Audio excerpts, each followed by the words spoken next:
remotas, YouTube, Facebook Live. Ingeniero Álvaro, ¿ya se encuentra listo? Buenas tardes, sí, todo bien. ¿Ya podemos dar inicio, Inge? Sí, cuando gusten. Perfecto, ingeniero. Bueno, muy buenas tardes a todos. Es un gusto nuevamente dirigirme a ustedes. Mi nombre es Daniel Pino Rocha. Soy secretario general de la Sociedad de Ingenieros. Quiero agradecer nuevamente por su asistencia a todos. Al finalizar el seminario, en la parte derecha de Zoom tenemos la sala de chats donde podemos, vamos a tener un tiempo igual para realizarlas. Para mí es un gusto presentar al ingeniero Álvaro Quisbert con el tema Innovación normativa para la evaluación, reparación y rehabilitación en edificios existentes. ASAI 318-19. Mil gracias, ingeniero. Le cedo el control. Bien, muchas gracias.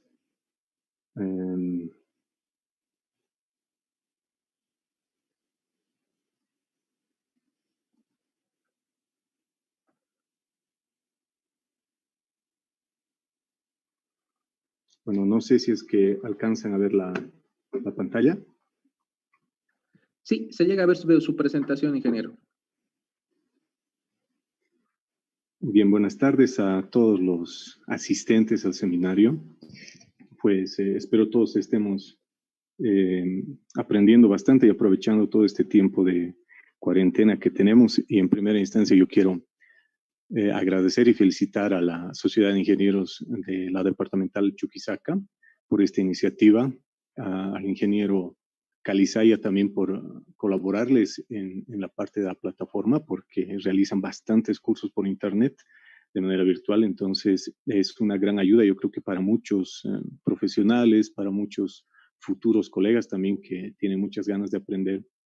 Y lo que yo pretendo con esta presentación, que ya la hicimos hace 5 años por primera vez, con una invitación de una empresa surcoreana que se llama Midas. Muchos deben conocer ese programa para análisis y diseño de puentes. También tiene programas parecidos al SAP, se llama Midas Gen, para edificios. Pues ellos vinieron a Bolivia a promocionar su producto, pues se nos invitaron ahí. Y fue en ese año que salió la primera normativa para evaluación y reparación de estructuras en Estados Unidos. Fue por eso que de ahí viene la parte de innovación normativa. Pero ahora hemos decidido mantener esa palabra innovación, a pesar de que ya esta norma que vamos a ver principalmente tiene ya una tercera versión, ha salido el año pasado, la versión 2019. Pero sigue siendo innovadora en nuestro país, porque vamos a ver cómo esa misma norma en Estados Unidos ha ido evolucionando y en nuestro país no se van realizando las evaluaciones, las reparaciones, las rehabilitaciones, los refuerzos de una manera adecuada. Sí se hace bastante, pero nos dejamos llevar bastante con el sentido común, que no está mal, que está muy bien, pero eso no es suficiente. Entonces existen ya normativas, que es lo que yo estoy mostrando en la parte inferior. Voy a hablar principalmente de 3, pero ahí existen muchas otras. También quiero llamar a la reflexión, pues para que cada vez nos vayamos especializando más en algo. Estamos viendo a grandes expertos, por ejemplo, esta mañana en BIM, estábamos viendo ayer al ingeniero Orías también, que está inmiscuyéndose bastante en la parte de Lean Construction, y así. Luego me sigue el ingeniero Grandi con la parte sísmica. Entonces, yo creo que cada uno, al ver todas estas charlas, podrá darse cuenta y tener un panorama de lo que es la ingeniería en general, ¿no? No solamente es quizá aprender un programa y saber o hacerse el que ya es ingeniero estructural o ingeniero en pavimentos o hidráulico, sanitario, ¿no? Esto va mucho más allá. Entonces, ese es el espíritu del por qué hemos colocado este título. Y nótese de que no hemos colocado la palabra patología, a pesar de que vamos a conversar bastante de aquello, porque es una palabra muy coloquial que ha surgido principalmente en España por los diferentes autores y se lo utiliza hasta el día de hoy. Y de hecho, yo les voy a comentar de una asociación que tenemos acá en Bolivia, pero en general las normas no hablan de patología, hablan de evaluación, reparación y rehabilitación. Bien, en esta presentación vamos a poder apreciar una introducción que es un poco profunda. Vamos a hablar de los documentos. También vamos a hablar de la investigación que estamos realizando en Bolivia, principalmente en Oruro, con algunos de nuestros tesistas. Solamente me va a dar el tiempo de mostrar los trabajos de 4 de nuestros tesistas, 2 de maestría y 2 de licenciatura, para contextualizar lo que uno ha aprendido en el exterior y cómo lo aplico acá en Bolivia. Y como siempre, yo voy a dar una recomendación final que la doy en prácticamente todas mis charlas. Bueno, he escogido esta imagen de fondo porque me encanta. Muestra a cabalidad lo que uno debe hacer para meterse a este tipo de trabajos. Al inicio hablábamos de lo que es el sentido común, que ayuda bastante. De hecho, las personas que se dedican a la construcción van a tener una ventaja en este campo, pero de nada sirve eso si es que no va de la mano con bibliografía especializada, con normativa, que es la que vamos a ver. Y de hecho esto está tan avanzado que las normas incluso quedan cortas para algunos trabajos y uno debe recurrir a teorías que recién están siendo evaluadas por muchos investigadores. Quiero empezar indicando que a nivel internacional, todas estas personas que nos dedicamos a estudiar y trabajar en este rubro se han unido desde el 2002-2003 en una asociación internacional que es prácticamente iberoamericana, pero aquella vez la llamaron latinoamericana, es Alcompat Internacional. Es la Asociación Latinoamericana de Control de Calidad, Patología y Recuperación de la Construcción. Hemos sido nosotros invitados a especializarnos con el director general de esta asociación en México, y es ahí que ha empezado esta idea de traer la asociación a Bolivia, y la hemos fundado ya el año pasado. Pero en la parte inferior pueden apreciar ustedes la dirección de Alcompat Internacional. Alcompat Internacional no solamente se dedica no tiene como base, digamos, solamente escribir algunos artículos, sino que también va capacitando gente, así como en el ACI existen certificaciones para técnicos en pruebas de hormigones, en técnicos para tomar muestras en campo. Alcompat Internacional también certifica a los profesionales que deseen para realizar evaluaciones estructurales, principalmente en el área de hormigón.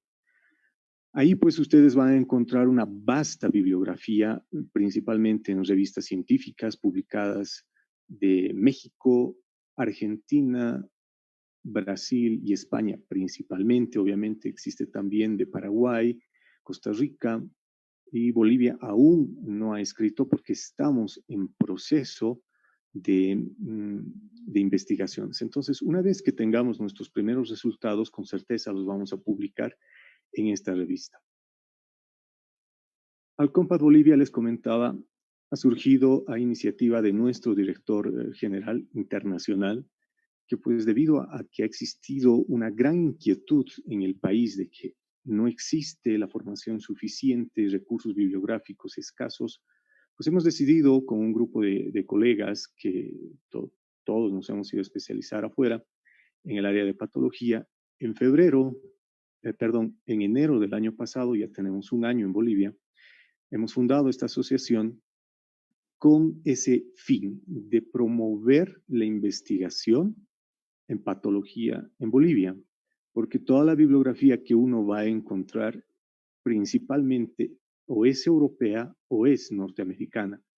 Entonces, nosotros por eso estamos incursionando en la investigación boliviana con materiales bolivianos para que nuestras reparaciones, rehabilitaciones y refuerzos sean lo más óptimos posibles.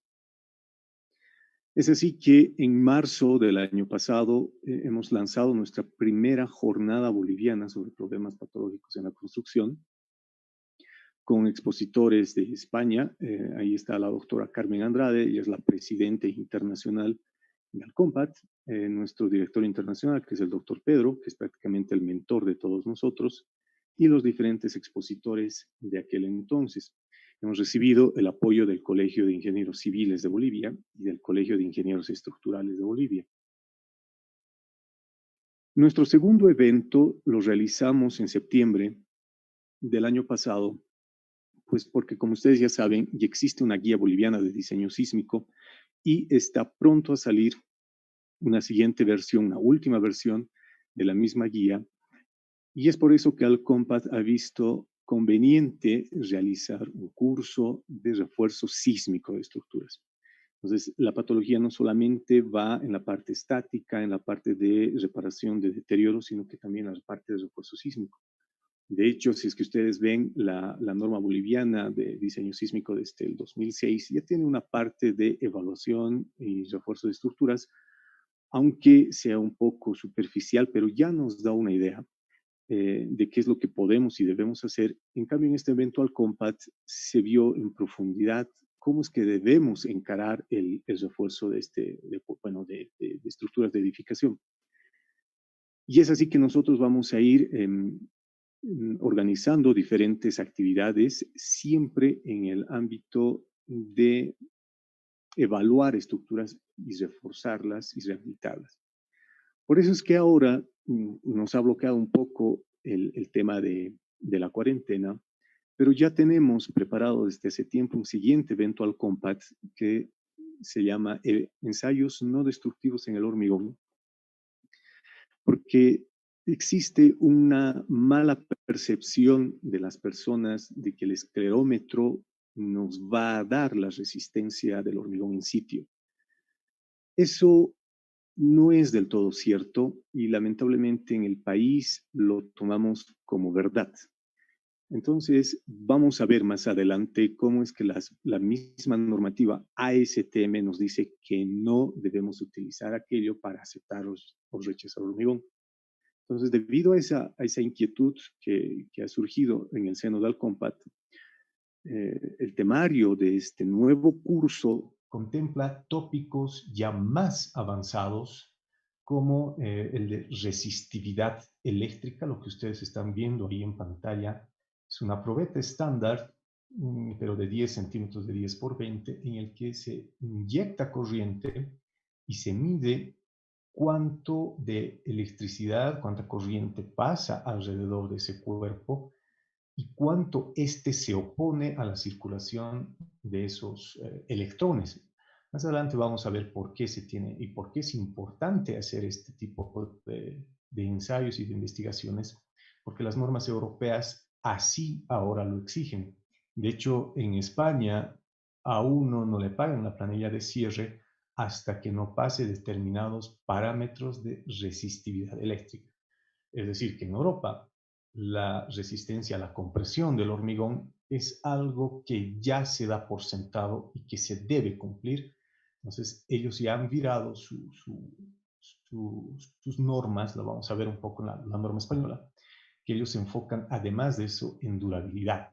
De hecho, la norma brasileña también considera bastante el tema de durabilidad y vamos a ver también cómo es que el ACI 2019 ya desde el 2014 ha cambiado su enfoque al tema de durabilidad, a pesar de que tenía un capítulo ya desde mucho antes, pero nadie le daba importancia. Ahora nos obliga a considerar la durabilidad en nuestros proyectos. Y en la parte derecha quizá no se puede apreciar muy bien en este sector. Tenemos un equipo de ultrasonido. Con ese equipo de ultrasonido nosotros podemos hacer unas evaluaciones, como lo vamos a ver más adelante, no destructivas que nos van a permitir determinar si ese hormigón es de buena calidad o no tanto. Incluso nuestras primeras pruebas ya en obra nos han permitido determinar un contenido aproximado de la cantidad de cemento que tienen esos hormigones. Entonces, realmente esto está avanzando mucho en el exterior y en Bolivia ya estamos en los primeros pasos. Aquí tenemos a uno de nuestros tesistas, a Gustavo. Ahí está él desarrollando el trabajo de su tesis. Aquí tenemos el equipo de ultrasonido. Aquí tenemos uno de sus especímenes. Y aquí está haciendo él la lectura de la velocidad de pulso ultrasónico en uno de sus cubos, que lo vamos a explicar en detalle más adelante.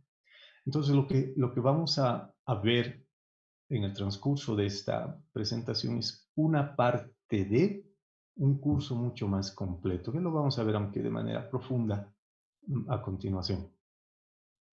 Vamos a hablar principalmente de tres normas.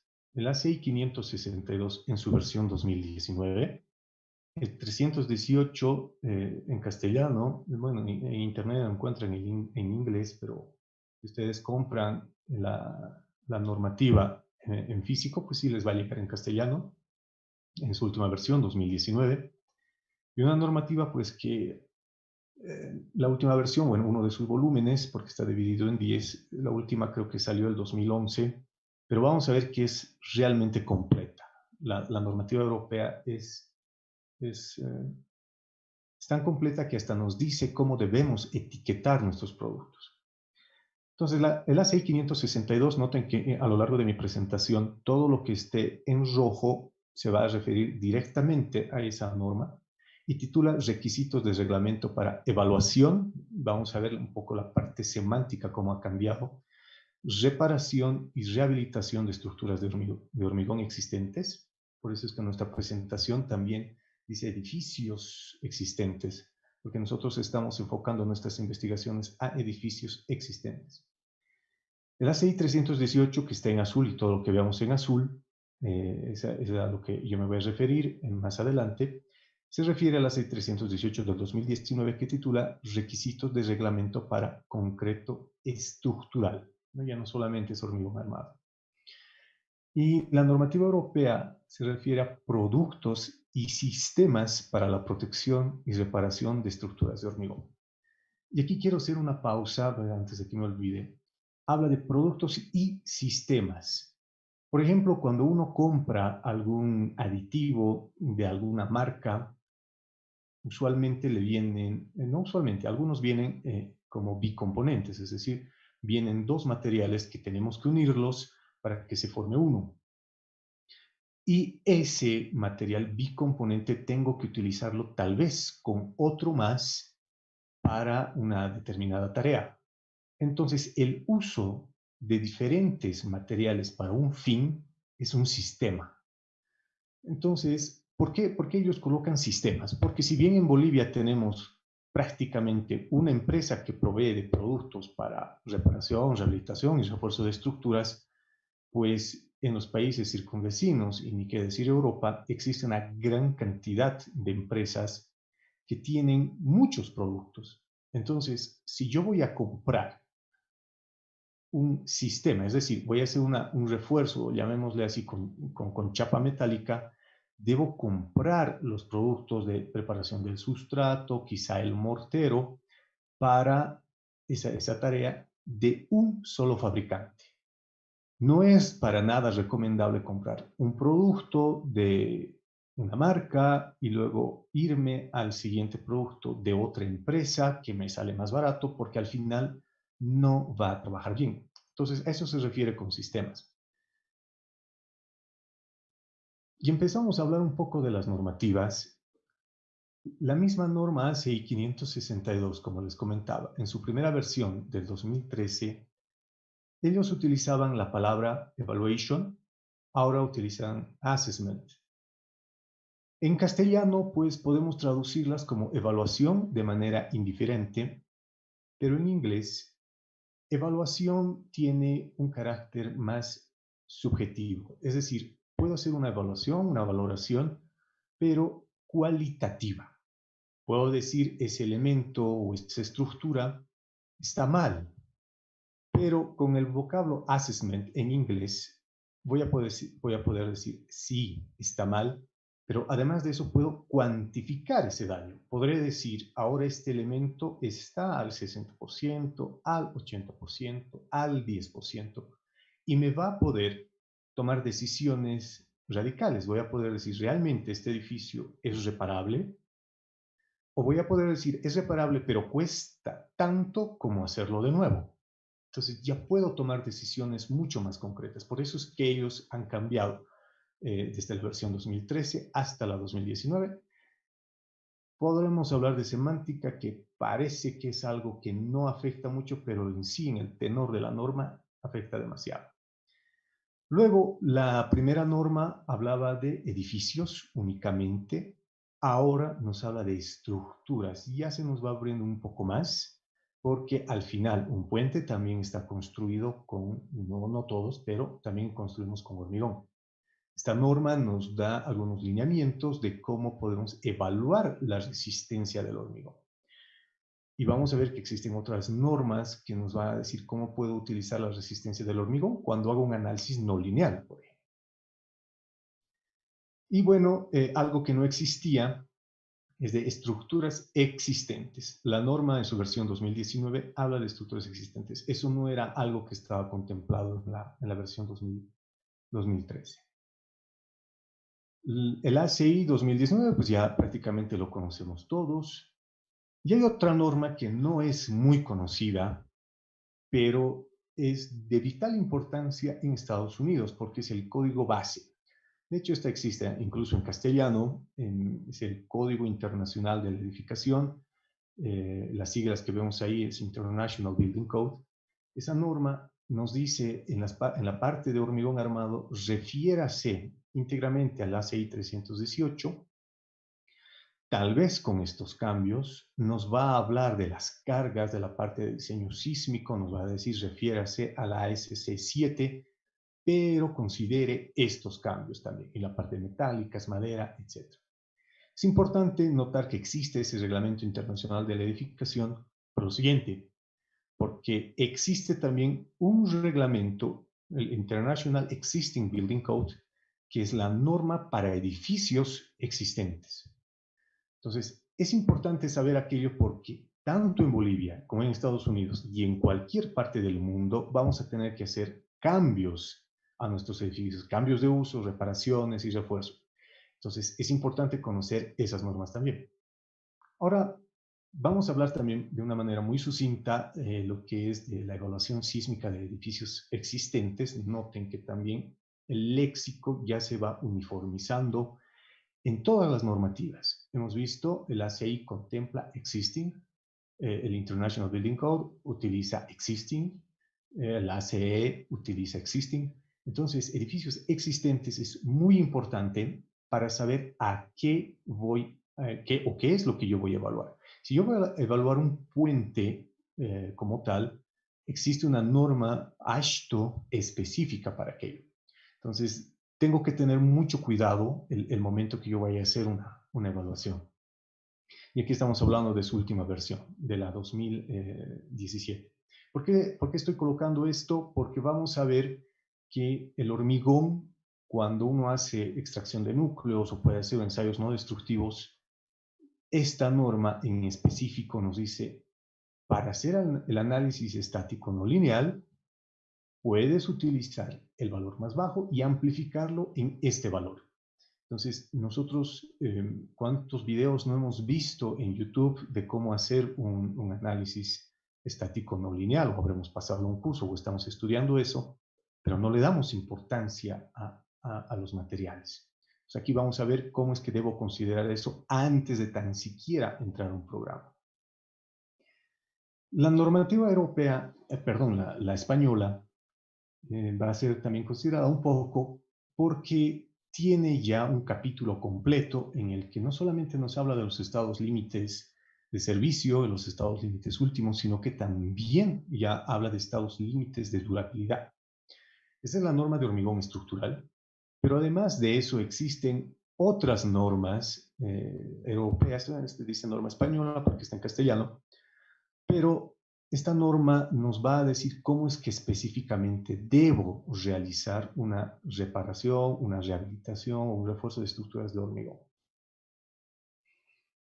Ahora sí vamos entrando a algo ya que vamos a ver en prácticamente todas las normas de aquí en adelante. Es el concepto de vida útil. La vida útil, cuando uno habla en la parte de diseño, directamente dice un edificio va a tener una vida útil de 50 años o un puente de 100 y así sucesivamente según la importancia de la estructura. Pero nosotros nos limitamos a eso y no decimos realmente por qué son 50 años, por qué no es más o es menos. De hecho, en La Paz, el edificio Alameda ya tiene más de 60 años y todavía no ha sido demolido, no se nos está cayendo, nada más tiene algunos problemitas de revoque en su fachada, pero eso no hace que ese edificio quede completamente inservible. Entonces, el concepto de vida útil ya tiene una connotación respecto de los agentes agresivos que van a entrar a deteriorar esa estructura. De hecho, acá en Oruro tenemos algunos edificios, los vamos a ver más adelante, en una zona que tiene un alto contenido de sulfatos, pues está deteriorando nuestras estructuras en menos de 10 años. Entonces, ¿a qué me refiero con eso? Que una estructura tiene dos tiempos. Su vida útil está dividido en dos, en un tiempo de iniciación y un periodo de propagación, siendo que el primero se refiere al tiempo en el que los agentes agresivos, llámese dióxido de carbono, sulfato, etcétera, van penetrando en el elemento, en la estructura, hasta que empieza a degradarse. Llegará un punto en el que, según nuestras posibilidades, digamos, necesitamos una reparación o una rehabilitación. Le devolvemos esas prestaciones y la estructura vuelve a tener el ataque de sus agentes agresivos hasta que se nos empieza a degradar nuevamente. Pero esa degradación, debido a la reparación, ya no va a ser igual, sino que va a ser más profunda y necesitará un mayor costo. Uno se puede poner a pensar y dice, esto solamente pasa en países tercermundistas, donde no tenemos un control de calidad, etcétera, etcétera. Pero estos conceptos surgieron, de hecho, en países del primer mundo. Si ustedes van a países, digamos, como Canadá, tienen una autopista en Toronto que tuvo una reparación por ataques de cloruros en la década de los 80 y ahora todo ese trabajo de reparación lo están deshaciendo y lo están volviendo a hacer.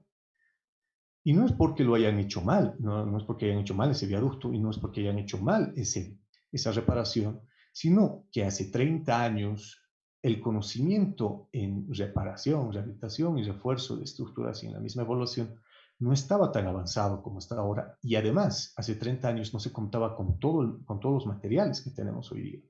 Entonces, es probable que esa reparación ahora, que está costando mucho más que la anterior, llegue a durar un tiempo, pero nuevamente esos agentes van a seguir atacando esa estructura y llegará un punto en el que ya es realmente tan costoso reparar esa estructura que será más económico demolerlo que reparar. Entonces, a eso es a lo que nos referimos con un tiempo de iniciación y un periodo de propagación. Las normas, pues, son importantes, muy importantes, porque nos van a permitir dar un diagnóstico preciso, nos van a permitir realizar reparaciones correctas, esas reparaciones van a ser duraderas, nuestros clientes van a quedar satisfechos y lo más importante, en caso de llegar a una situación de un juicio, pues vamos a poder establecer claramente quién es el responsable de algo. Lo más usual es echar la culpa siempre al profesional, ¿no? Pero, ¿qué es lo que pasa en nuestro medio? El contratista no quiere obedecer las cosas, no quiere seguir las especificaciones que se le dan. Entonces, el proyecto puede estar hecho en BIM 4, 5D, todo lo que nosotros queramos, hasta un 9D, como nos comentaban en la mañana. Pero, ¿qué tal si llego a obra y aquellas especificaciones que estaban en el proyecto BIM no son cumplidas porque el contratista va a hacer un hormigón pues con una dosificación de 1, 2, 3? Entonces, todo se nos va al tacho. Y aún peor, ¿qué tal si es que el propietario es el que exige cambios y lo hace imponiendo, digamos, su mm, autoridad como propietario en el sector privado y exige que se quiten o se aumenten cosas? Para eso para ilustrar aquello, tengo estas dos imágenes. La primera, en la parte superior derecha, se puede apreciar que se tiene una columna muy cercana a la primera.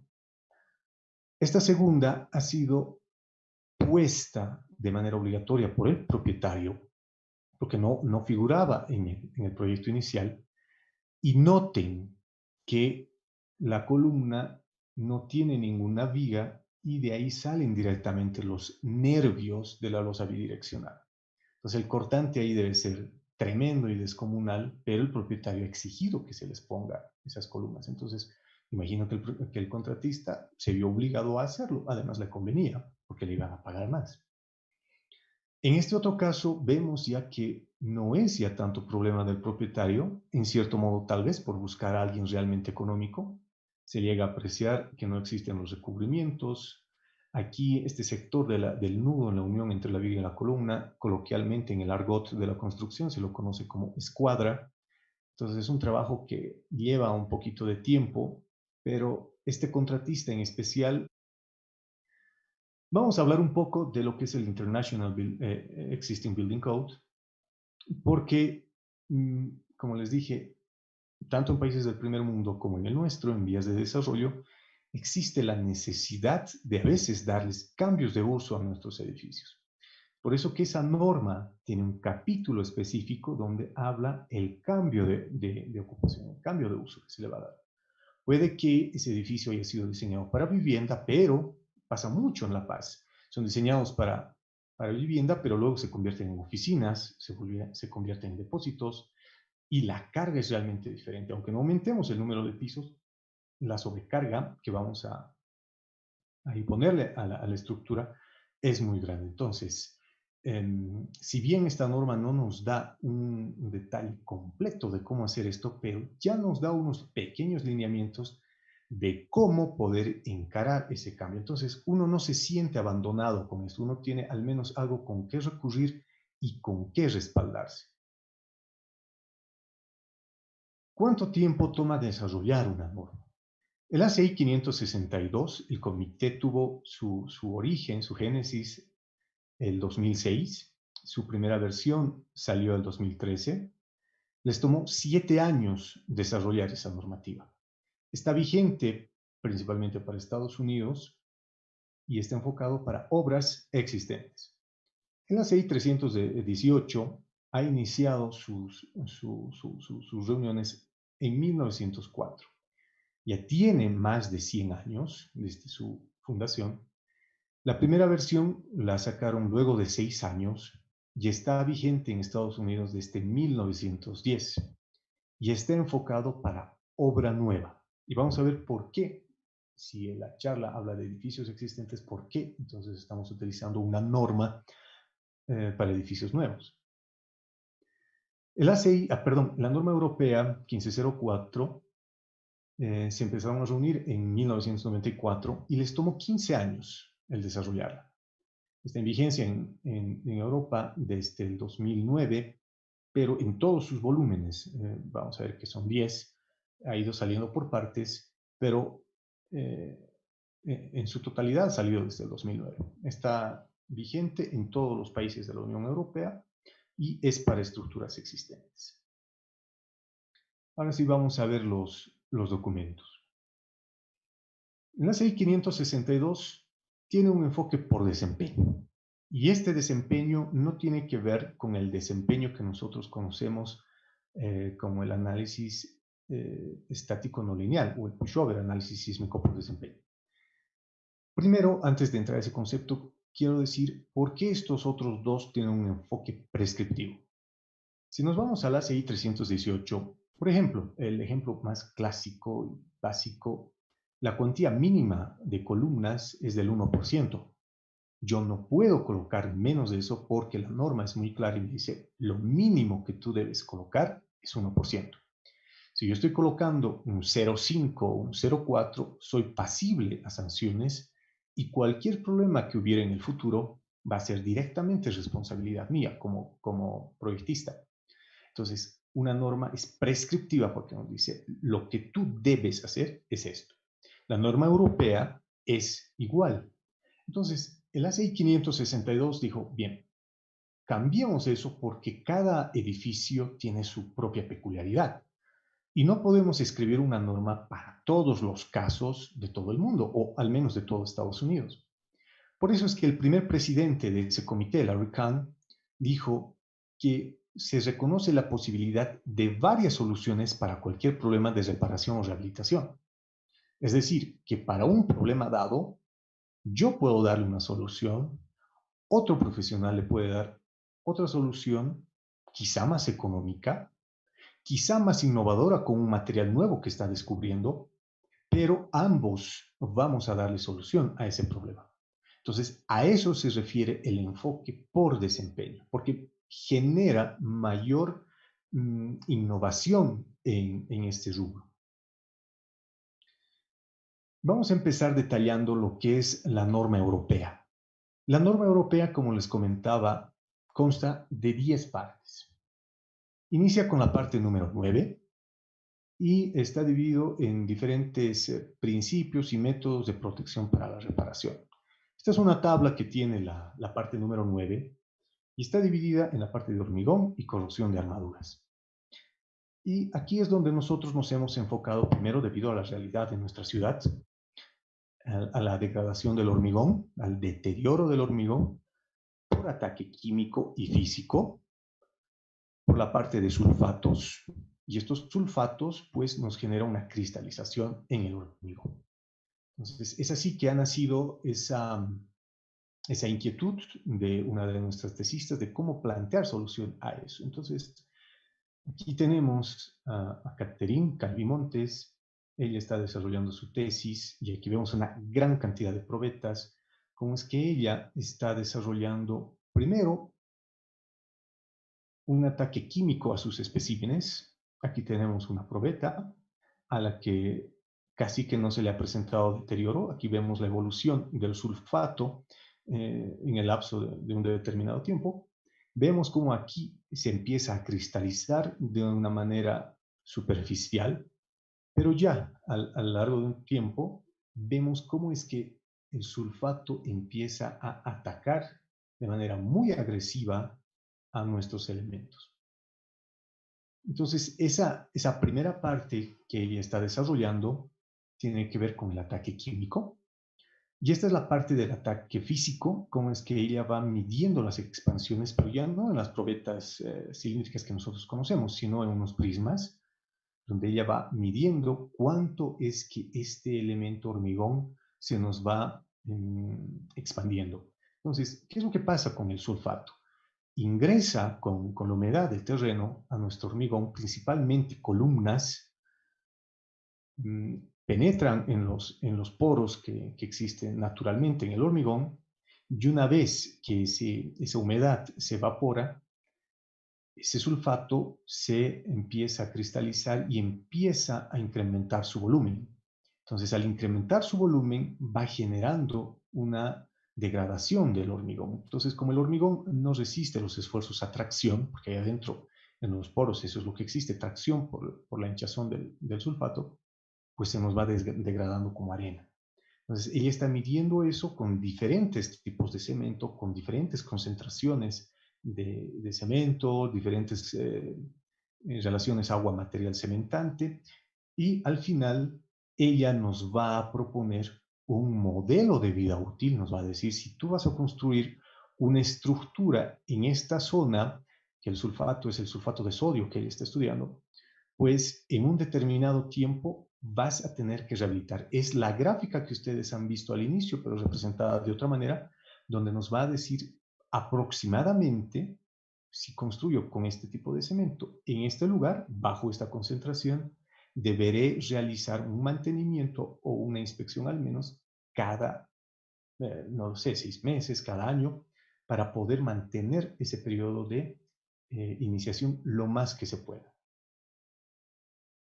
Aquí tenemos una panorámica de la zona este de Oruro, en la imagen de la izquierda. Ahí se puede apreciar la presencia del sulfato. Esto es carretera a Capachos, yendo hasta Cochabamba.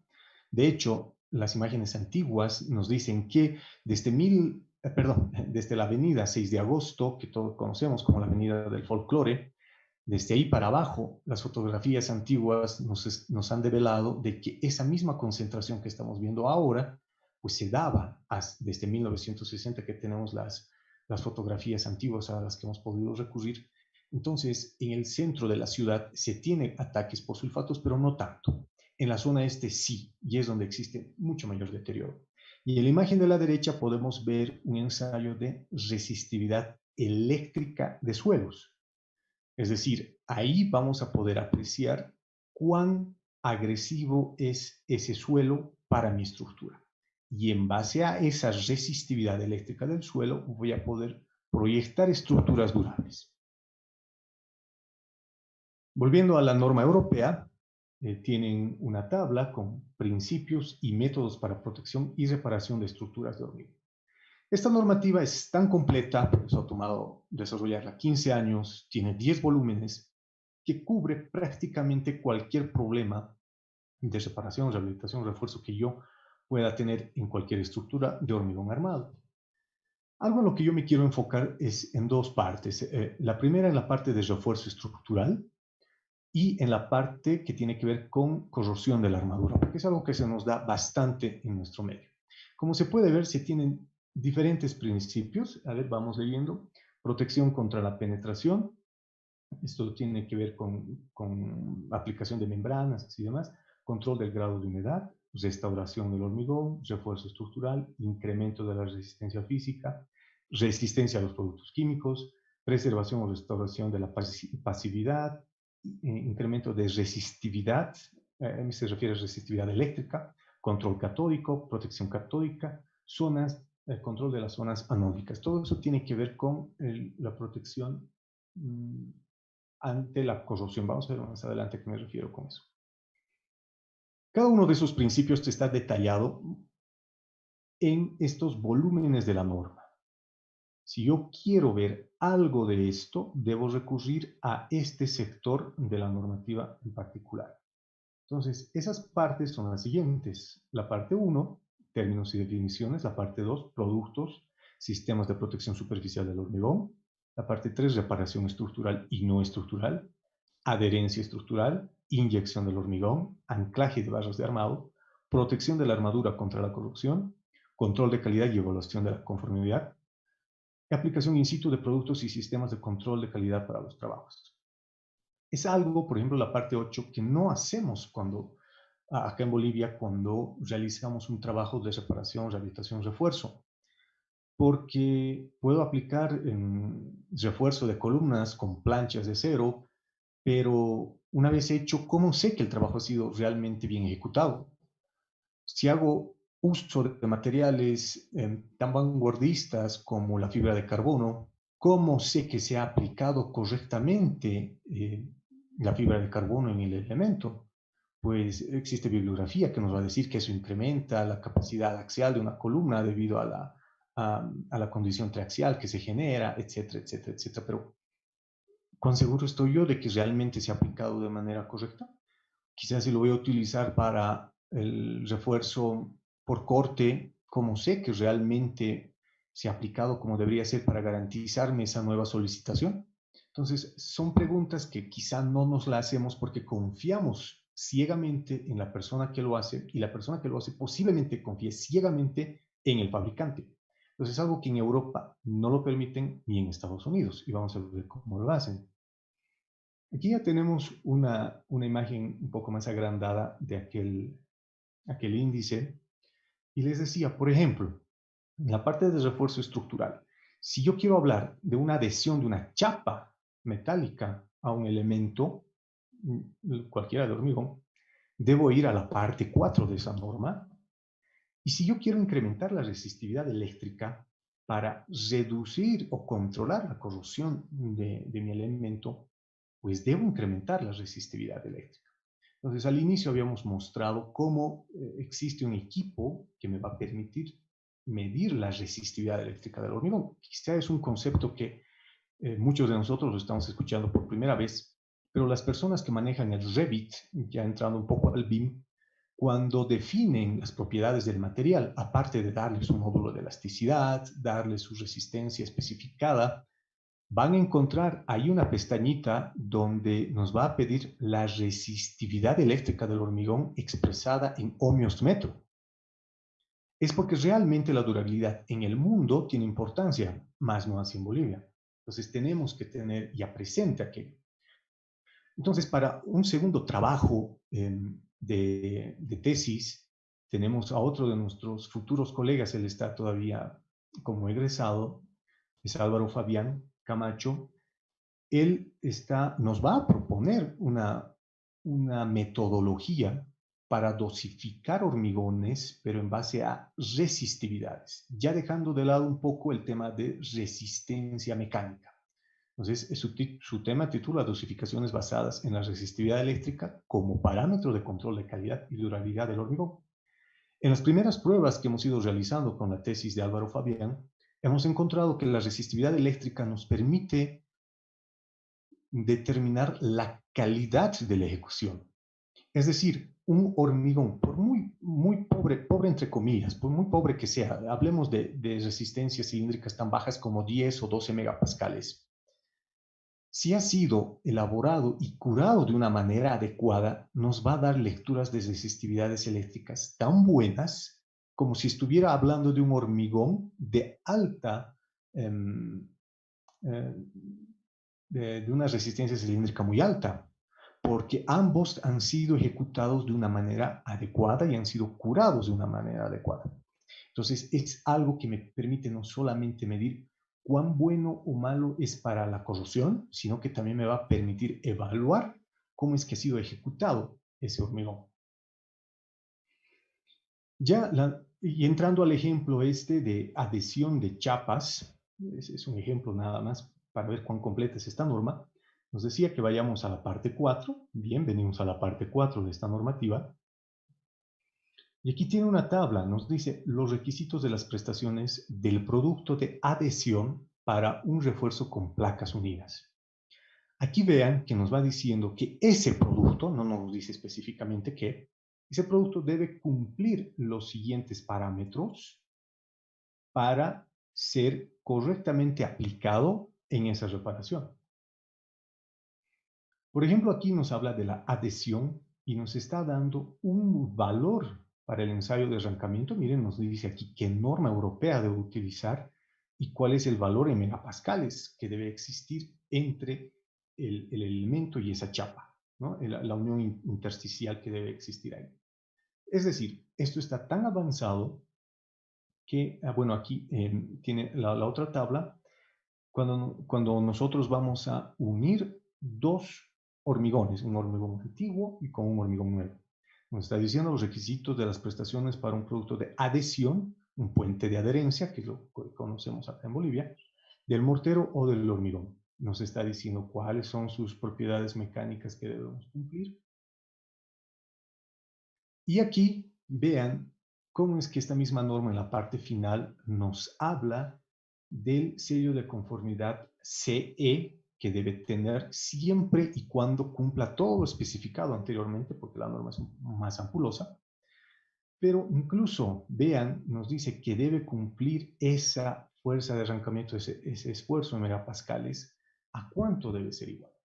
Entonces, uno cuando va a comprar un producto no se debe dejar llevar por lo que dice la ficha técnica del fabricante, porque esas fichas técnicas, pues, nos dice que soportan todo, que hacen todo y que por eso debemos utilizarla.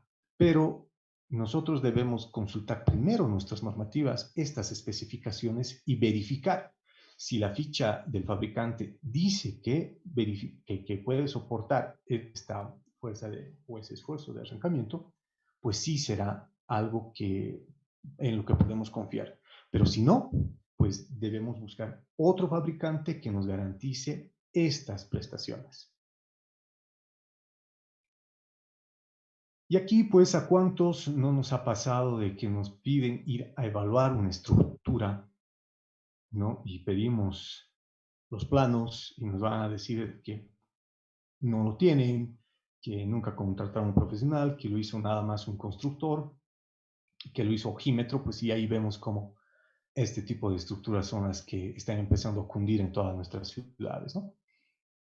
Bueno, entonces, ¿qué hago yo cuando no tengo los planos? Que es lo que pasa en la mayoría de los casos. Es ideal siempre contar con ellos, pero si es que no tengo ningún dato de la obra, no podré hacer nada o me quedaré aquí como el muñequito. Pues existen realmente normas para todo. Podemos apreciar este boletín, esta técnica, boletín técnico que sacó el ACI, que titula Determinación de la capacidad de carga de una estructura cuando los planos as-built no están disponibles. Es una norma muy económica que no tiene más de 2 planas o 3, pero donde nos da unos lineamientos básicos para los que yo puedo empezar a evaluar esta estructura, ya no pero con un sentido común, sino ya bajo ciertos lineamientos de diferentes profesionales que han participado en la elaboración de esta nota técnica. En esencia, lo que nos dice, primero, tendrás que hacer un levantamiento estructural, deberás hacer ensayos de pacometría, ensayos de carbonatación, etcétera, etcétera, etcétera. Entre esos, pues, ¿por qué he colocado esta imagen? Porque hay algo muy recurrente entre nuestros profesionales que indican sí o sí se deben sacar núcleos en una cantidad mínima de 3 por columna o por elemento y que se lo tiene que hacer en todos los elementos estructurales. Bueno, no está mal, de hecho es lo ideal, pero ¿qué pasa en esta estructura? Imaginémonos que esta estructura, que realmente su redundancia estructural es tan baja, nada recomendable para diseño sísmico, eso lo van a ver con el ingeniero Grandi. Imagínense que a estas columnas de la planta baja yo le voy quitando núcleo, le voy quitando sección, que vaya a saber cómo está soportándose apenas, le voy a ir quitando sección, yo mismo estoy poniendo en riesgo mi vida. Entonces, existen situaciones en las que no necesariamente voy a poder extraer la cantidad de núcleos que son recomendadas por las normativas. Es por eso que surge el siguiente tema de investigación que ya está a punto de terminarse. De hecho, nuestro siguiente tesista ya lo defenderá en 1 o 2 meses como máximo. Él es Gustavo Pablo Moya. Aquí lo vemos elaborando una gran cantidad de probetas. Junto con Catherine ya tienen alrededor de 900 probetas, donde Gustavo Pablo nos está desarrollando una metodología no destructiva que combina el esclerómetro, como estamos viendo acá, y el ensayo de ultrasonido. Es un método no destructivo cuyo coeficiente de correlación al hallar las resistencias del hormigón en sitio está por encima del 0,8. Es decir, que tenemos una excelente correlación para estimar la resistencia del hormigón en sitio. Como les comentaba, en nuestras primeras experiencias ya en obras acá en la ciudad, hemos podido casi que llegar al contenido de cemento. Creo que nos ha variado con 12 kilos, más o menos. Entonces es una correlación excelente y fantástica que nos permite no solamente evaluar la resistencia en el hormigón, sino hallar la cantidad mínima o el contenido de cemento en sitio y que nos va a permitir determinar si esa es una estructura durable o no. Y aquí viene un clásico que creo que todos los ingenieros que han trabajado con esclerómetro pues están muy familiarizados y lo utilizan de una manera indiscriminada. ¿no? Si debemos saber bajo qué principio está funcionando primero nuestro esclerómetro, si funciona bajo el principio físico de energía potencial o el de energía cinética. En este caso, tenemos las curvas para un esclerómetro que trabaja bajo el principio de energía potencial, que se ve afectado obviamente por la posición de disparo. Y algo que ha quedado en la mente de muchos profesionales es que si yo voy a hacer una lectura en posición horizontal y me va a dar una lectura de 30 de índice esclerométrico, vean que intersectando con esa curva me da 3000 P6, ¿no? Que en megapascales son más o menos los 21. Entonces, eso ha quedado en la mente de muchos de nuestros profesionales y dicen, te está dando 30, sí tienes 20 megapascales.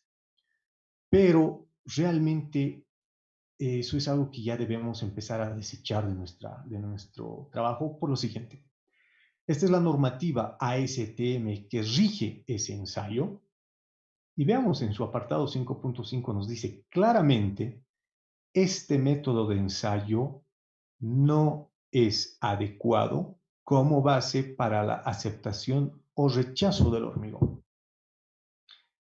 Pero vamos a ver que muchos informes periciales lamentablemente lo hacen con eso y van virtiendo juicios de valor y nos dicen, ese hormigón no tiene la resistencia. Es más, de hecho, ¿sabían ustedes que si en mi probeta tengo 25 megapascales, por decir nada más un valor, tengan toda la certeza que en obra el elemento que representa esa probeta no tiene esos 25 megapascales.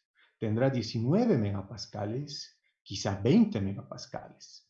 Entonces, cuando yo voy a hacer esa lectura, me va a dar un valor de 20 megapascales y lo voy a comparar con las especificaciones y voy a verter un juicio malo. Voy a decir, me da 20 megapascales y no me da lo que dice la probeta. Entonces, nos han engañado acá, lo cual no es cierto.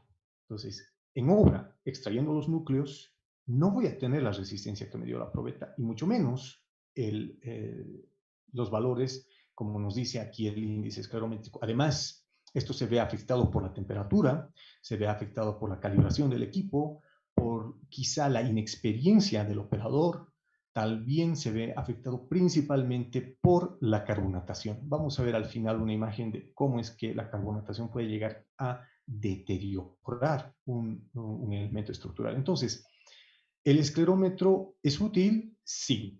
¿Es bueno para inferir en la resistencia del hormigón? No tanto.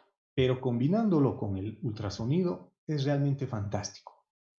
Entonces, ese método que está, esas curvas que se están desarrollando ya en Europa se han empezado a estudiar desde 1984-86 y esta es una tabla que se tiene de allá para Europa, para los cementos europeos en mano de obra europea, donde se puede apreciar que en el eje de las ordenadas yo tengo el índice esclerométrico y en el eje de las abscisas las velocidades de pulso ultrasónico.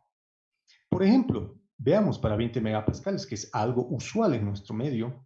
Si me voy de nuevo a las tablitas que vienen con los esclerómetros, habíamos dicho, el número del índice esclerométrico 30, y si he disparado en horizontal, pues me va a dar los 21 megapascales, ¿no? Entonces, veamos si es que eso se cumple realmente. Más o menos aquí un 30, para que se me cumpla los 20 megapascales, deberé tener 4100 metros por segundo, 4.1 kilómetros por segundo. ¿Y qué quiere decir 4100? De hecho, también en la tesis vamos a publicar una tabla donde indique cuál es un hormigón bueno, medianamente bueno, malo, excelente, qué sé yo. Pero para que tenga una idea, 4100 implica tener un contenido mínimo de cemento al menos de unos 400 kilos por metro cúbico y un curado excelente, cosa que no se da en nuestro medio.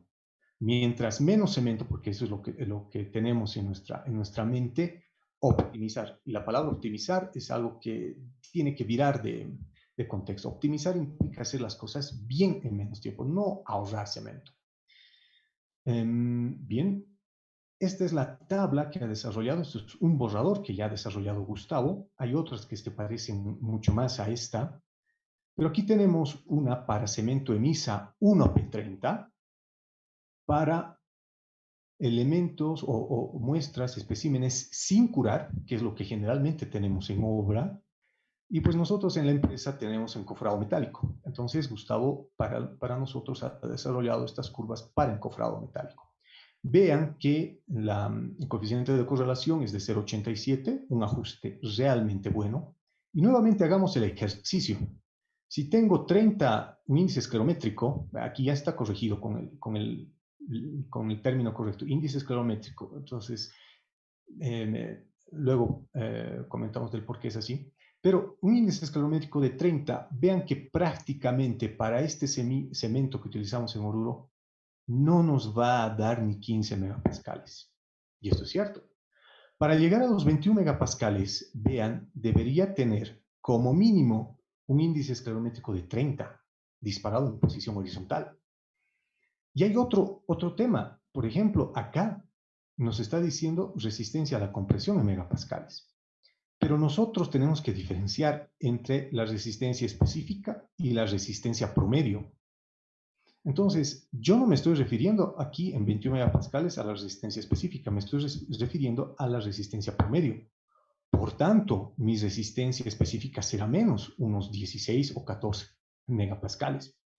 Si yo realmente desearía correlacionar con una probeta que me tiene que dar más de ese valor, vean aquí, la resistencia específica es de 21, obviamente la resistencia promedio o media que la llama la CBH, tiene que tener al menos un índice esclerométrico de 30 y una velocidad de pulso ultrasónico de 3.850. Entonces, aquí sí estoy hablando más o menos de unos 350 kilos por metro cúbico y un muy buen curado, ¿no? Y en encofrado metálico. Entonces, si yo voy a realizar este ensayo con el índice con el esclerómetro en una superficie con encofrado metálico o madera o fenólico, voy a tener diferentes tablas. Y es lo que está desarrollando Gustavo en su tesis. Y vamos a tener esto para diferentes condiciones de curado y diferentes cementos. Entonces, van a ser tablas que nos van a permitir inferir en la resistencia del hormigón en sitio de manera no destructiva y con una correlación de 0,87. O sea, no podemos pedir más que eso.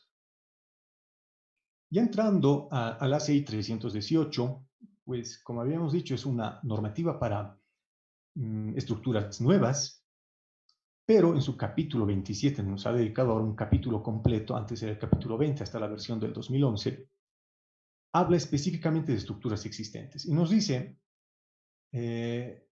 vamos a realizar mediciones de los elementos en secciones críticas. O sea, más que eso nos dice, debemos colocar las cargas de manera de generar solicitaciones máximas, ya sea flexión, corte, axial, lo que fuera. Para eso nos dan 3 combinaciones de carga. Ha cambiado un poco respecto de la versión del 2011. Y aquí nos está diciendo cuál es la magnitud de las cargas por peso propio, de las sobrecargas impuestas, de las cargas vivas, para poder hacer las mediciones de flechas, de fisuras, rotaciones, etc. Nos dice que debemos utilizar para la evaluación la resistencia especificada, pero obtenida a través de núcleos, según esa normativa. También debemos utilizar factores de mayoración de cargas que nos da en esa sección. Y aquí nos está diciendo, muy bien, tus factores de mayoración de cargas son los siguientes. Todos los que hemos estudiado con ACERI sabemos que para el diseño de elementos a flexión utilizamos un phi de 0,9. Pero eso es porque existen incertidumbres tanto en la carga como en las secciones y en las resistencias. En cambio ahora, como ya tenemos la carga muy bien determinada, tenemos la sección medida, tenemos la cantidad de acero y tenemos la resistencia del hormigón, las incertidumbres desaparecen. Por eso es que para la evaluación, vean, en elementos controlados por tracción o flexión, nos dice que podemos utilizar un factor de phi de 1. Por ende, mi capacidad resistente es mayor. Entonces, si no tengo certeza en todas las mediciones, utilizo los factores phi del capítulo 21, que son prácticamente para diseño, flexión 0,9, corte, por ejemplo, es 0,75, pero aquí ya es más generoso. Si conozco todo eso, puedo utilizar el 0,8, pero si no, 0,75. Si se realizaron todas las mediciones, pues utilizo esta tabla. Si es que no tengo una certeza de nada, que es la mayoría de los casos, debo realizar una prueba de carga. Entonces, esa prueba de carga monotónica, que la llama ahora el ACI 318, bajo esas cargas mayoradas, nos dice que las debemos dividir en 4 incrementos.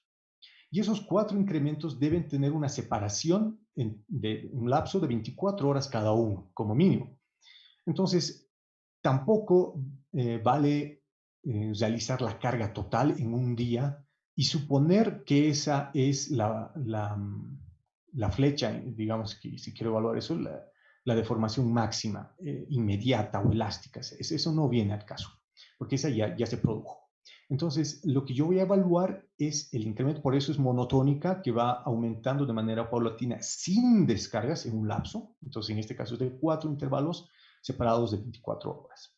Se deben medir, nos dice, las deflexiones, acortamientos, grietas, rotaciones, asentamientos, todo lo que yo considere necesario para un determinado elemento. El capítulo 19 actual, antes era el capítulo 24, pues nos dice, se titula hormigón, requisitos de diseño y durabilidad. Es decir, ahora los parámetros de durabilidad no pueden ser eludidos.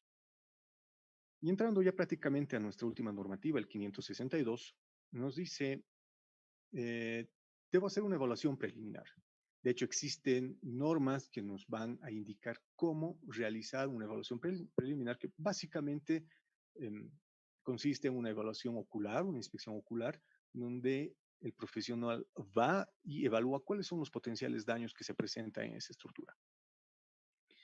Se deben realizar pruebas destructivas y no destructivas, tanto en el acero como en el hormigón. Ya hemos visto cómo se hacen las pruebas no destructivas. Nos dice que debemos utilizar los factores de carga que están indicados en la normativa ASC 7, esa la conocemos también. Los factores Phi, al igual que el ACI, nos está diciendo si vas a rehabilitar una estructura, utiliza los de la tabla 5. Perdón, de la sección 5.3. Si vas a evaluar, deseas saber cómo está actualmente la estructura, utiliza los factores Phi de la sección 5.4. Su evaluación y análisis los haremos en base a estos factores de mayoración de cargas y estos factores de reducción de resistencias. Aquí tenemos cómo es que se hace un ensayo destructivo. En este caso, la columnita era de 25 centímetros, si mal no recuerdo. Por eso es que hicimos una extracción total del núcleo. Y a la derecha tenemos el ensayo de índice esclerométrico.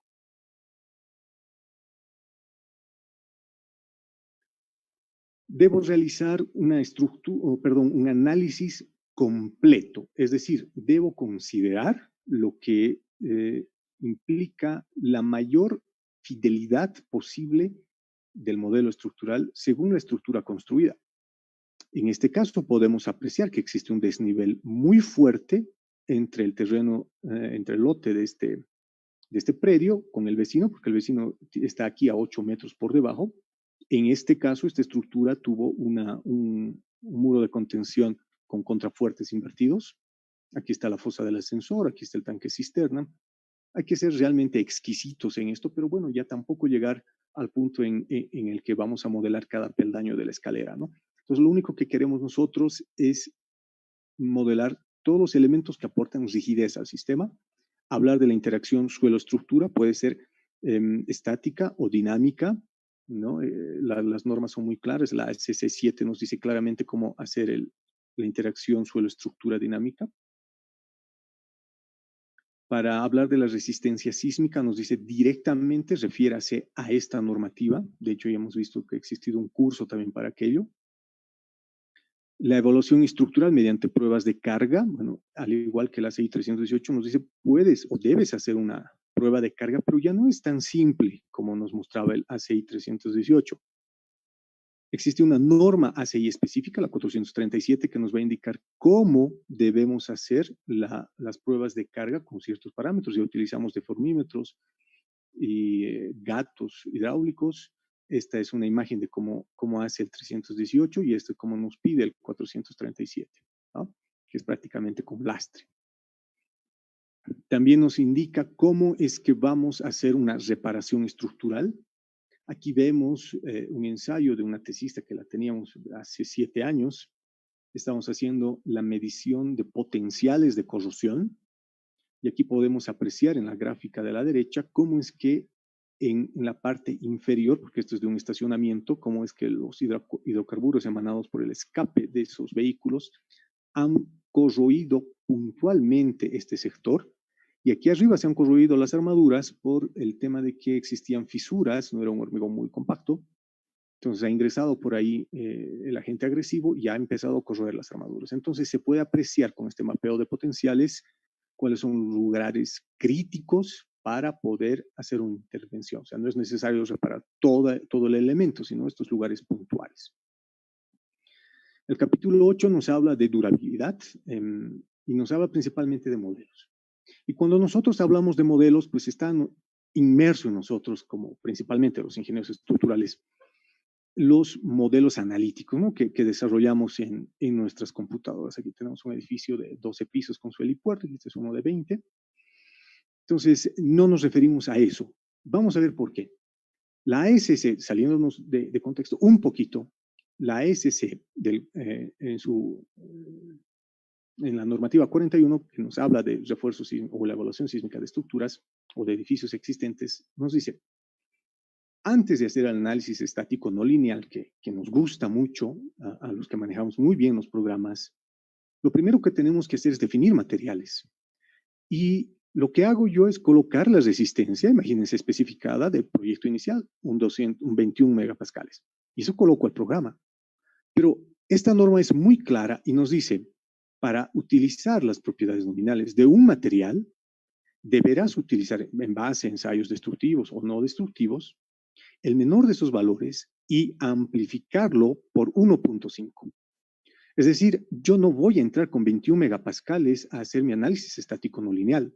No puedo hacerlo porque la normativa específica para aquello me está recomendando utilizar este valor. Entonces estoy subvaluando mi análisis pushover o estático no lineal, como lo conozcamos.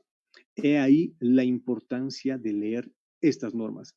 Además, cuando hacemos un análisis estático, dinámico, sabemos que el análisis está directamente relacionado con la rigidez. Y la rigidez depende directamente del módulo de elasticidad del material. En este caso, hormigón. Por eso es que ahí entra nuestra última tesista, Neide Stephanie. Ella está estudiando la influencia de los diferentes tipos de cemento Portland en la determinación del módulo de elasticidad estático del hormigón. Entonces, ella, al igual que Gustavo, que Catherine, va a hacer una serie de ensayos muy grande donde nos va a decir, según el tipo de cemento en la región en la que nosotros estemos, vamos a poder tener una certeza mayor del módulo de elasticidad. Entonces vamos a poder calcular nuestras derivas. Si voy a hacer el pushover, voy a ver cuál es el desplazamiento de techo, voy a poder calcular más exactamente las deflexiones, etcétera, etcétera, etcétera. Entonces, ahí la importancia de la investigación. Sí podemos tomar valores del exterior, pero nada más como referencia. Tenemos que contextualizar eso para nuestro medio. Continuando con lo que nos dice el 562, aquí tenemos un modelo matemático. Aquí estamos hablando de un modelo de carbonatación. Es decir, bajo esta ley, que es conocida como la raíz cuadrada del tiempo y un factor K de carbonatación, voy a poder decir, en este tiempo, bajo esta constante, voy a poder decir, imaginémonos, usualmente tenemos nosotros un recubrimiento de 25 milímetros. Entonces, 25 milímetros, este es un modelo inventado. Bajo esa constante, bajo ese tipo de hormigón, al menos en 11 años es que yo tendría la carbonatación que me esté despasivando la armadura de ese elemento.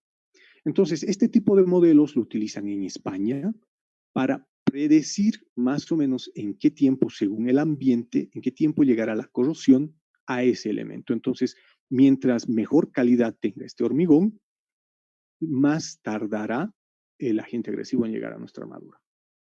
Y es por eso que vamos a hablar brevemente, nuevamente, de la norma europea del 2008, que muchos lo deben conocer. Vean, en su artículo 8 nos dice estado límite de durabilidad. sea, sí o sí debemos cumplir esta parte de durabilidad. Ya nos vamos a la parte de uno de sus anexos. Vean, habla del periodo de iniciación. Es lo primero que hemos visto en esta presentación para ya tener el léxico familiarizado con lo que nos dicen las normas, principalmente en Europa, como les dije. Y observen que es el mismo modelo de la raíz cuadrada del tiempo. Pero la diferencia es que ellos tienen ya este coeficiente estandarizado y citado en su normativa, pues debido a la infinidad de estudios que han realizado ellos. Nosotros estamos empezando, a cada obra que vamos anotamos este coeficiente K para obtener una base de datos y pues al menos publicarlo para una determinada ciudad. Entonces, sería interesante hacer estas evaluaciones para cada ciudad, para cada ambiente, porque no es lo mismo un ambiente urbano que un ambiente rural, que un ambiente industrial, ¿no? Entonces, va variando. Pero es así como, vean, en el exterior se mueve. Cuando hablamos de construcción, por ejemplo, esto es algo que pasa mucho realmente porque solamente manejamos el programa y no tenemos a veces un buen criterio, un criterio sólido. Si el programa nos dice que debemos tener un área de 0x, lo transformamos en barras, puede que lleguemos a esto. Entonces, aquí, si es que nos ponemos a pensar, no va a entrar el hormigón. Y dado el caso de que podamos utilizar prácticamente mortero estructural, pues no va a entrar la vibradora.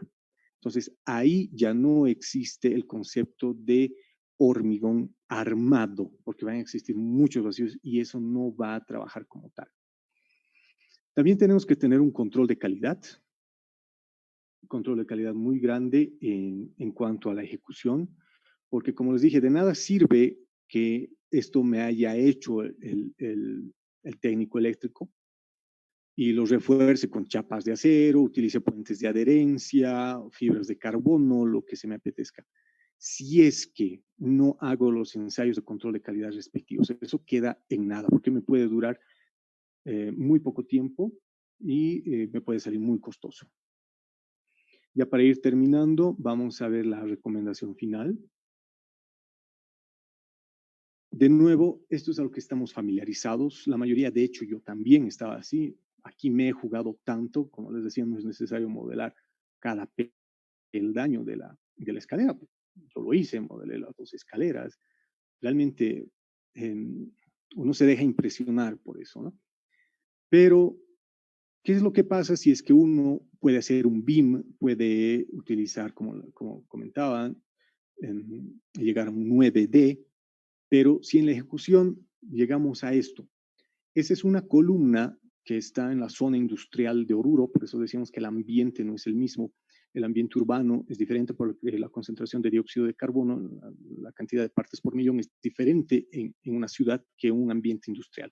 Entonces, este es un ambiente industrial altamente agresivo y podemos ver aquí cómo es que ha existido corrosión por carbonatación.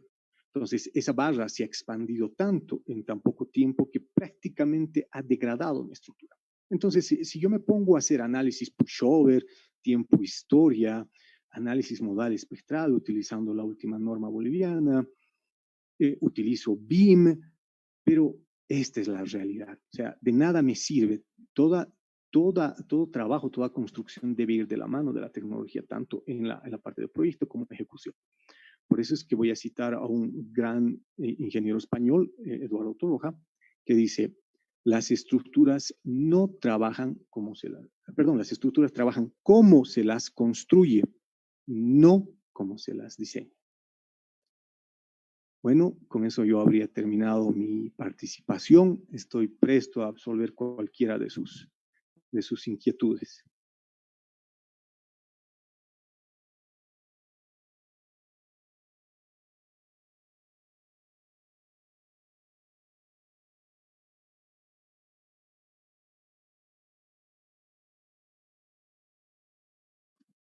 Muchas gracias, ingeniero Álvaro.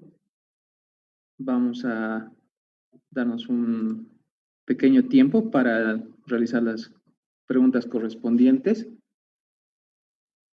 Y de un momento y al realizar también las invitaciones para los posteriores seminarios. Y también tenemos la conferencia del ingeniero Rolando Grandi de unos momentos más.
hacer la invitación posterior a este seminario.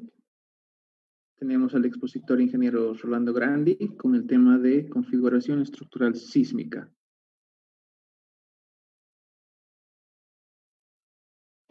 Y el día de mañana tenemos al expositor ingeniero Andrew Vargas Condarco con el tema diseño de muros de contención y al ingeniero Marcelo Alfaro con el tema comportamiento estructural de los pavimentos rígidos. El ingeniero Álvaro quiere que le dé un apoyo con la sala de chats del Zoom o prefiere usted manipular las preguntas del Zoom.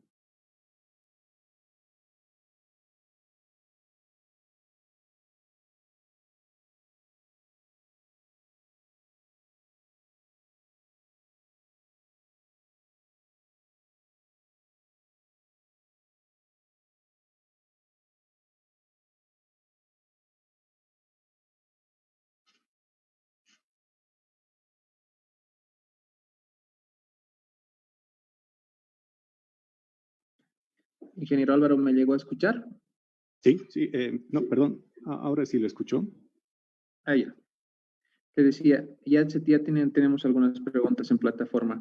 ¿Quisiera que le apoye con las preguntas de Zoom o prefiere que usted manejar las preguntas de Zoom? Bueno, yo tengo aquí ya las preguntas, no habría ningún problema. Ya, yo le apoyaría entonces con las otras demás plataformas. Sí. Y saludos también aprovechando a Alex Narváez que nos sigue desde Ecuador. Bien, a ver, aquí se está grabando, bueno, sí. Ahora aquí dice Yatsen Maldonado, pasamos de una norma europea a una norma americana. Pues no comprendo la pregunta. Son diferentes parámetros. Bueno.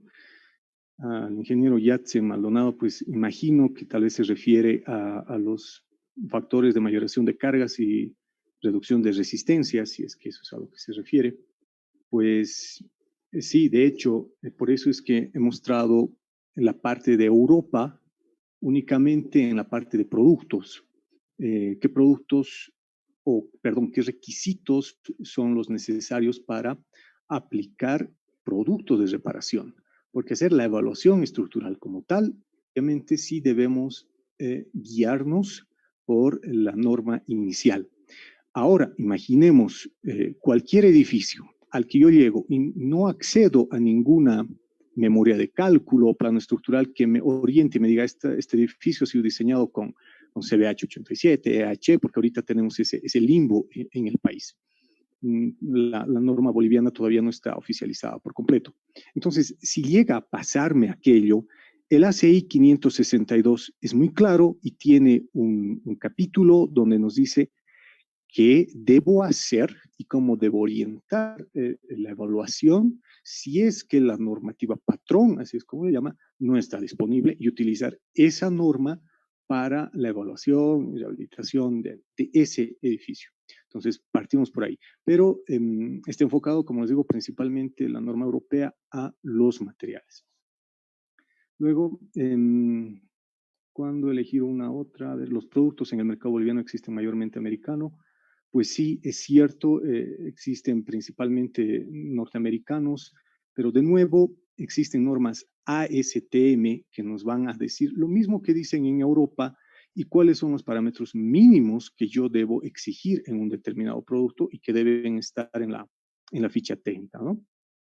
Luego, ¿qué es lo primero que deberíamos realizar en una rehabilitación estructural? Bueno, ya hemos explicado, el ACI es muy claro, nos dice en esa nota técnica, si es que no tengo nada, pues hacer una inspección visual, el ACI 562 también, una inspección previa, hacer un levantamiento estructural, ensayos no destructivos, eso se llama inspección preliminar, luego una inspección más detallada, inspección detallada, donde ya tengamos que hacer ensayos destructivos, tal vez las pruebas de carga. Entonces, todo eso nuevamente está dentro del 562 que nos va a ir orientando derivando a otras normas o notas técnicas de cómo hacer eso. Pero en esencia es básicamente eso. Luego, la prueba de resistividad en nuestro medio es implementada de manera habitual. De hecho, no conocemos a nadie que haya hecho resistividad eléctrica en hormigón, porque sí, la resistividad se lo utiliza para tomografías eléctricas cuando hacemos geofísica, pues ahí se utiliza la resistividad eléctrica del suelo pues para caracterizar los estratos, ¿no? Lo utilizamos en puentes y en edificios importantes, pero la resistividad eléctrica que yo les he mostrado del suelo es para determinar la agresividad de ese suelo para encarar un proyecto de durabilidad. Y resistividad eléctrica del hormigón prácticamente no hemos visto, ¿no? Y los primeros datos recién los vamos a tener de aquí a unos 6 o 9 meses. Algunos adecuados a la norma boliviana americana con variantes latinas. Bueno, no sé a qué se refiere. Estos ensayos de resistividad en hormigón, cómo se toma en cuenta las armaduras y de qué manera podríamos cuantificar la cantidad de armadura en la construcción existente. Bueno, no, todo esto se hace en hormigón simple. De hecho, la separación, existen dos métodos, dos maneras de medir la resistividad. Una de ellas es la resistividad aparente, que es con el método de Wenner, donde se utiliza el método de las 4 puntas. Y ahí tenemos que ir jugando de manera de que no inyectemos la corriente en lugares donde tenemos armadura. Es decir, si imagínense una parrilla de una fundación, está reticulado, pues tenemos que ponerlo quizás en posiciones diagonales dentro de esa cuadrícula. Y si eso es imposible, pues colocar el medio de sus 4 pines normales o perpendiculares a la barra longitudinal. Entonces, de manera de que tanto la inyección de la corriente como la recepción de la corriente para la medición del potencial no se vean afectados por la armadura, ¿no? Ahora, ¿cómo se puede cuantificar? Pues existen pacómetros, los pacómetros de todo precio, desde los más simples que nos van a permitir únicamente determinar dónde se encuentra una armadura, otros un poco más profesionales, llamémosle así, que nos van a decir el diámetro, otros que nos van a decir la profundidad, incluso los más avanzados que nos van a hacer un mapeo 3D de todo el elemento que es escaneado. O sea, depende de cuánto dinero usted tenga para hacer ese ensayo o comprárselo. Muchas gracias. Luego Humberto dice, ingeniero, para un modelo estructural, aparte de bajar la resistencia del hormigón, es necesario minorar las inercias de los elementos. Bueno, la norma ASC7 y de hecho el mismo ACI 318 nos dice que para solicitaciones laterales análisis de segundo orden, debo utilizar las inercias reducidas y nos da una tabla para los diferentes elementos, ¿no? Entonces, para cualquier análisis de segundo orden sí debo utilizar inercias reducidas. De nuevo, Yatsen Maldonado, ¿cómo elegir cubos, cilindros como parámetros? Me parece que falta una norma boliviana en el área. Bueno, de hecho, en Bolivia utilizamos tal cual exige el ACI, las probetas cilíndricas. En Europa utilizan, en Alemania, en Gran Bretaña utilizan cubos. Y lo más curioso es que en Rusia y Francia utilizan prismas, ¿no? Pero existe una correlación casi directa, digamos, de 0,85 entre los cubos y las probetas, ¿no? Pero como nosotros, bien lo mencionaba más arriba, más estamos familiarizados con normativa americana, pues utilizamos los cilindros, ¿no? Y de hecho es muy, muy versátil porque si voy a evaluar una estructura y voy a extraer núcleos, prácticamente es imposible que saque una probeta cuadrada, ¿no? Cúbica. Entonces tendría que sacar una de un diámetro tan grande y tendría que cortarla, pues es un poco complicado. Por eso es que utilizamos para las evaluaciones la extracción de los núcleos cilíndricos, ¿no? Humberto, me refiero a si fuera un modelo de reforzamiento, bueno, no sé, tal vez ya hemos respondido. Bueno, hace rato nos decía minorar las inercias, ¿verdad? Pues sí, desde luego, o sea, el procedimiento es el mismo, como les decíamos, para hacer un análisis de segundo orden, sea cual sea, debe reducirse, o sea, así esté así esté queriendo reforzar o evaluar esa estructura. ¿Usted no recomienda realizar pruebas de resistencia mediante esclerometría? Pues sí, no lo recomendamos, a no ser que tenga, como dice la misma norma, a no ser que usted tenga para ese hormigón de esa estructura un modelo calibrado que le diga el índice esclerométrico de tal valor representa tantos megapascales en esta posición de disparo. Si usted no tiene aquello, no es recomendable. Si no se realiza con esclerómetro, ¿qué cuidados deberíamos tener? Pues si no se realiza, o si se realiza con esclerómetro, pues seguir prácticamente todo el procedimiento que indica la STM y sobre todo hacer las lecturas en hormigón sano, o sea, libre de carbonatación. Se tiene que alisar la superficie, tener cuidado de la humedad, todo lo que ya hemos mencionado, que el equipo esté calibrado, etcétera, etcétera, etcétera. Bueno, y también se tiene que tener cuidado en el disparo, ¿no? En el curso indicamos cómo es que se tiene que hacer el ensayo correctamente, porque si voy a analizar una viga desde la losa inferior, pues no voy a tener la misma comodidad, voy a tener que extender los brazos en una posición sobre cabeza, que voy a impartir una energía mucho menor que si estuviera leyendo una columna, pues con toda la masa de mi cuerpo, pues empujando hacia el equipo, ¿no? Entonces hay que tener cuidado en eso también. Buenas tardes, consultar si la norma ya está vigente en nuestro país. Si esta norma ya es vigente en nuestro país. Bueno, el 318 del 2019 no es norma boliviana. Existe una norma que está en base a la ACI, que tiene algunas modificaciones contextualizadas para nuestro país. El ACI 562 no es norma boliviana, no está vigente en el país, pero como respondí al inicio, nos dice que puede ser aplicable bajo estas condiciones si es que no existe una norma respecto a esto para que sea válida. Porque imagínense, usualmente esto se presenta en situaciones legales. Yo cómo voy a ir ante un juez y decirle, pues no tengo norma boliviana y estoy haciendo esto con criterio, ¿no? O sea, no va a poder hacer una valoración correcta el juez. Entonces debe existir siempre una normativa y como les digo, ahí está completamente explicado de cómo hacer ese procedimiento.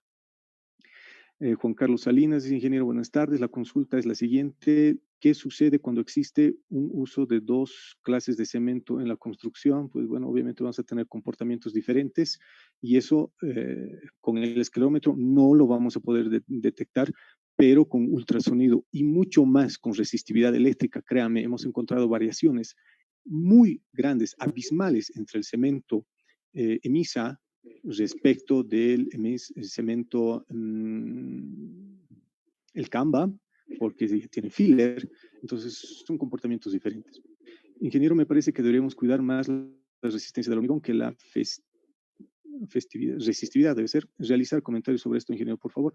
Bueno, cuidar la resistencia del hormigón, sí, es uno de los parámetros y creo que es uno de los más importantes, pero... Ingeniero. ¿Sí? Perdón, después de responder esa consulta, ¿será que podemos pasar a la plataforma de YouTube, a las preguntas, para que podamos luego continuar con el ciclo de seminarios? No sé si le parece. Ya, perfecto. Bueno, ya termino esto y bueno, les respondo, ¿no? El parámetro de resistencia es uno de los más importantes, mas no es el único. Como decía en la presentación, ¿qué tal si es que yo voy a fundar mi edificio en esa zona que tiene alto contenido de sulfato?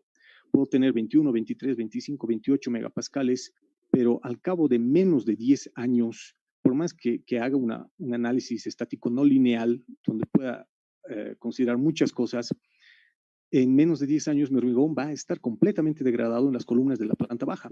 Me voy a generar un mecanismo de falla, pues un mecanismo de colapso tremendo.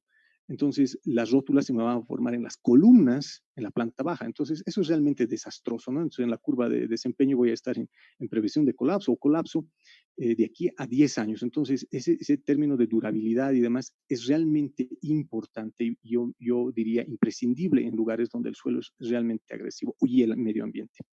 Ya, los de YouTube podría decirme. Gracias, ingeniero. José Eric Justiniano Leigues, muy buenas tardes y excelente disertación. ¿Qué consideraciones recomienda para evaluar las fundaciones superficiales y profundas en casos de rehabilitación, cambio de usos o incrementos de cargas en nuevos pisos? Bueno, depende, ¿no? O sea, ¿qué es lo que tenemos que hacer? Si no es lo mismo aumentarle un piso que dos, que tres, puedo aumentarle los pisos, pero con estructura metálica. tengo que ver si el suelo me va a soportar, tengo que ver principalmente los asentamientos, o sea, no solamente la capacidad portante, tengo que ver la distorsión angular, que es lo que más problemas me va a generar, no tanto el asunto de presión. O sea, es una gran cantidad de cosas. Lo que sí, pero hay que tener mucho cuidado, es que debemos llegar a la mayor cantidad de elementos estructurales posible, porque el plano estructural nos puede decir que las fundaciones son de, no sé, 2x2, por decir, pero en la realidad, aquí en los edificios que hemos ido a evaluar, no son así, son de menor dimensión, tanto en planta como en elevación, y lo peor es que las fundaciones no son de hormigón, sino son de hormigón ciclópeo, o sea, están llenos de piedra y mortero, una lechadita de mortero, y en algunos casos prácticamente es barro. Entonces, tiene usted que evaluar con todos esos coeficientes que hemos visto, las cargas que se le van a aumentar a la estructura y hacer el análisis que vea conveniente. Gracias. Freddy Torrico dice, menciona que en la AC la debe mayorar por 1.5 la FC en una estructura ya construida. ¿Ese factor se refleja en algún ensayo de núcleos y cilindros a los 28 días?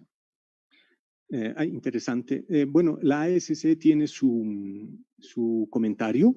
Yo le invito a leer ahí todos los artículos que la norma tiene del por qué están utilizando ese valor.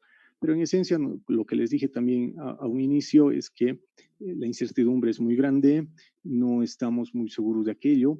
Y sí, han hecho muchos ensayos. De hecho, existe un artículo de Bloem, que lo he escrito en 1965, que es quien ha demostrado que realmente el hormigón presente en los elementos estructurales es alrededor del 80% de lo que nos dan las probetas. Entonces, es por eso que para hacer el análisis sísmico de la estructura, la ASC 41 nos recomienda utilizar el menor valor y amplificarlo por 1.5%. Muchas gracias, ingeniero. Vamos a pasar a las dos últimas preguntas. EDCB dice, felicidades por la exposición, Álvaro. Tengo una consulta. Si requiero hacer una evaluación estructural de un tanque de agua enterrado, ¿cuáles son los procedimientos que debería seguir? Bueno, depende también si el procedimiento, existe otra normativa para ACI, para evaluar, para diseñar tanques, podemos utilizarlo como base, pero lo principal, como nos dice el ACI 562, es evaluar el medio. Tengo que ver si ese es un tanque enterrado, pero ¿para qué? Para aguas cristalinas, ahí estarán aguas servidas, o qué tipo de agua estará ahí. ¿Por qué? Porque el mecanismo de deterioro va a ser diferente. Si es agua limpia, agua potable, es probable que si tengo un hormigón malo, se me presente lixiviación. Voy a tener, por la parte posterior, si tengo filtración, voy a tener una película blanca.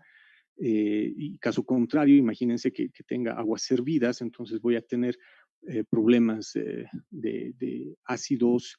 Entonces el hormigón no resiste ácidos, por más que le pongamos lo que queramos, no resiste ácidos, entonces depende el medio.